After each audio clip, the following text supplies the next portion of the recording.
शिव जैसा दाता कौन? शिव से तो जो मांगो सो देने में सक्षम है ही महाराज। बानासुर और भगवान विष्णु का जिस समय युद्ध हो रहा है ना, तो उस समय बानासुर भगवान शंकर का भगत था और एक के बाद एक भुजा काटते जा रहे भगवान विष्णु। और बानासुर ने कहा कि बाबा ऐसे तो मेरी मृत्यु हो जाएगी। उसी समय भगवान शंकर प्रकट हो गए हैं भगवान विष्णु के सामने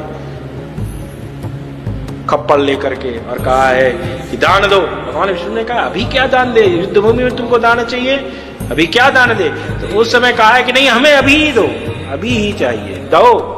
क्या चाहते हो? कहा बानासुर का प्राण दान में दे दो, बानासुर का प्राण दान में दे दो।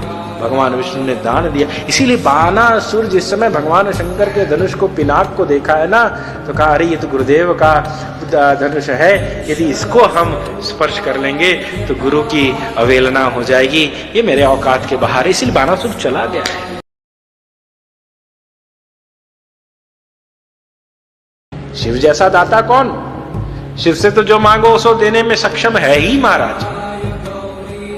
बानासुर और भगवान विष्णु का जिस समय युद्ध हो रहा है ना, तो उस समय बानासुर भगवान शंकर का भगत था और एक के बाद एक भुजा काटते जा रहे भगवान विष्णु।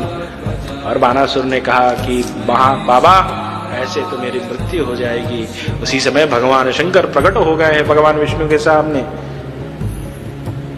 खप्पड़ लेकर के और कहा है कि दान दो। भगवान विष्णु ने कहा अभी क्या दान दे, युद्ध भूमि में तुमको दान चाहिए, अभी क्या दान दे? तो उस समय कहा है कि नहीं, हमें अभी ही दो, अभी ही चाहिए, दो। क्या चाहते हो? कहा बानासुर का प्राण दान में दे दो, बानासुर का प्राण दान में दे दो।